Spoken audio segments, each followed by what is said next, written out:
Boa noite, pessoal. Bem-vindos à nossa aula de hoje.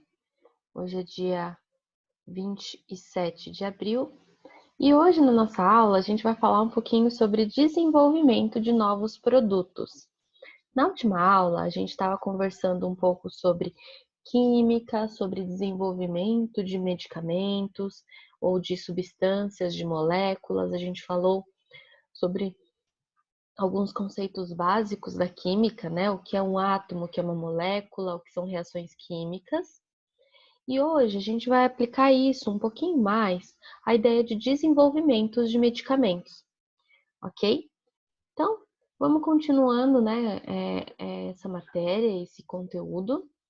E hoje a gente vai falar especificamente sobre como se dá o desenvolvimento de novos medicamentos, né? Quais são as etapas para que o medicamento chegue à venda de uma forma segura? Qual que é a garantia que a gente tem de que esse medicamento realmente é seguro, que vai estar à venda e que a gente pode confiar? Por que processos ele passou? Então é isso que a gente vai ver hoje. Então vamos lá, aqui a gente tem uma exemplificação das etapas de desenvolvimento de um fármaco, tá? Tudo começa lá com as potenciais substâncias. Então, os pesquisadores, ou surge alguma substância em algum outro estudo que aparentemente possa ter algum resultado e algum resultado efeito clínico, ou então, a partir de estudos com novas plantas, alguma planta nova, alguma planta recente descoberta, ou plantas que ainda não estudaram, que possam ter algum efeito terapêutico.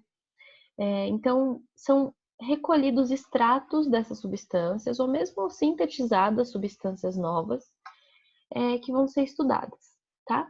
Então, primeiro é a gente achar essas potenciais substâncias e isolar essas substâncias. Isolamos essas substâncias, essa pesquisa já rendeu algumas substâncias que a gente pode estudar. Então, a gente começa com os testes laboratoriais, tá? Antes de tudo, a gente tem que testar para ver qual que é a probabilidade disso dar certo, né? Parece que vai dar certo ou não tem resultado nenhum. Então, muitas vezes são usados tecidos in vitro, tá? Tecidos vivos in vitro, muitas vezes, e essas substâncias são aplicadas nesses tecidos para a gente ver a reação realmente desse tecido. Então, eu estou procurando, eu acho que essa substância, por exemplo, ela tem um efeito constritor. A gente vai aplicar em vasos in vitro e vai verificar se realmente tem esse efeito ou não. Ok, então a gente vai ter que procurar, né? Se não reproduzem organismos vivos, então, isso não está dando resultado nenhum nessas células in vitro que a gente tem. E podem haver falsos positivos também. A gente pode identificar alguma alteração e, na verdade, não ser exatamente daquela substância que a gente está aplicando, tá? Mas, enfim, passou nesses resultados, nesses testes laboratoriais. Os testes laboratoriais deram resultados promissores, né? Aí, o que que a gente vai fazer? Vai começar os testes em animais. Pessoal, essa é uma polêmica bem grande, eu sei que muita gente é contra, mas é uma prática real e é uma prática necessária, tá? Para a descoberta de novos medicamentos. Então, a gente não pode aplicar um medicamento direto em pessoas antes de testar isso em animais. Existem diversos animais que podem ser utilizados para esses testes de novos fármacos. E antes de qualquer teste em animal, a gente tem que submeter isso a um comitê ético para avaliar se isso vai ser válido ou não. Hoje em dia a gente está diminuindo muito testes em animais para substâncias, por exemplo, cosméticas, alguns tipos diferentes, né, de substâncias, mas acontecem sim. Então, geralmente são usados camundongos e ratos, né? Os ratos são maiores e os camundongos são menores. E alguns não roedores também, tá? Então, a gente utiliza muitas vezes coelhos ou até outros tipos de animais, alguns mais parecidos com o humano, dependendo da gravidade caso de toxicidade desse medicamento. Então, nesse momento, primeiro, como eu comentei, precisa passar por um comitê ético para a gente começar a fazer esses testes. Tem um custo bem alto, porque aqui a gente não sabe muito sobre dosagem, é quando a gente vai começar a identificar isso. E a gente tem que testar em diferentes espécies, porque a gente precisa cada vez mais ir se aproximando mais da célula do humano, tá? Passou nos testes animais, isso aqui demora bastante tempo, tá? São anos de testes, muitas vezes. Passou nos testes dos animais, deu tudo certo, a gente conseguiu definir a dose, a toxicidade, aparentemente está funcionando. Então, a gente vai começar a testar em pacientes humanos. A partir daí, a gente chama isso de testes clínicos ou experimentos clínicos, tá?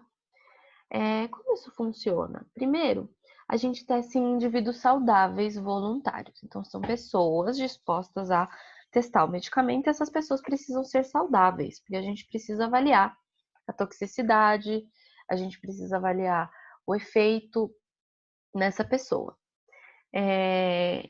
Ok, então a gente faz esse teste inicial, não são muitas pessoas nesse primeiro teste. Passou, tá? Ninguém morreu, ninguém teve nenhuma complicação grave, aparentemente não tem efeitos colaterais comprometedores. A gente pode utilizar essa medicação, aparentemente está funcionando. Vamos testar então nos indivíduos doentes, que são aqueles que possuem a doença que eu quero tratar.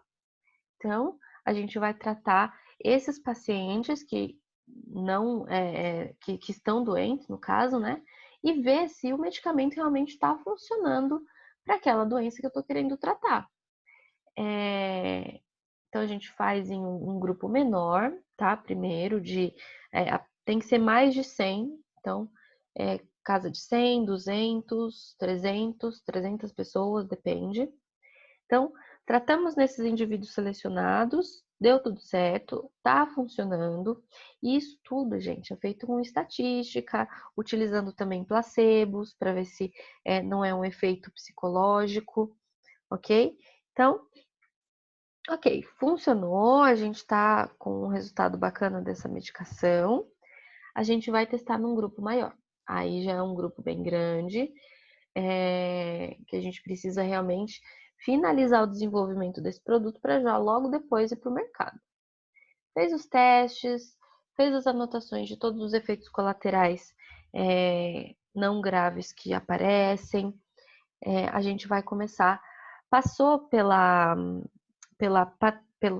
patente, né? Geralmente o laboratório que faz esse estudo patentia esse medicamento. Muitas vezes eles patentiam até muito antes, tá? Percebeu que aqui parece muito promissor, eles já fazem a patente para não ter risco de nenhum outro laboratório desenvolver esses testes mais rápido. Ok, tô com a patente, a Anvisa liberou, o medicamento foi liberado de acordo com as pesquisas, com os resultados. Esse medicamento, então, vai ser comercializado. Então, ele vai para o mercado. E aqui, gente, esse medicamento ainda não é 100% seguro, não, tá? Quando ele chega no mercado, a gente inicia uma nova fase chamada de farmacovigilância. A gente já vai falar um pouquinho aqui, isso tem a ver com vocês, é importante essa parte. Mas vamos ver um outro aspecto aqui rapidinho do desenvolvimento que eu gostaria de comentar com vocês. O grau de pureza de um medicamento ele é muito importante, tá? Por quê? Quando a gente pega, por exemplo, um produto de limpeza, ele precisa ser tão puro? Não precisa. Eu não vou ingerir, teoricamente ninguém vai ingerir esse produto. Ele serve para o fim que eu quero, que é de limpeza, desinfecção, mesmo sem estar completamente ou 100% puro. Então, as diretrizes para fazer esse produto são muito mais brandas, né? Agora, no medicamento, pessoal, qualquer alteração da molécula, do pH, do ponto de fusão, qualquer alteração, qualquer molécula extra pode causar um grande problema no corpo humano. Então, a gente precisa ficar atento com isso.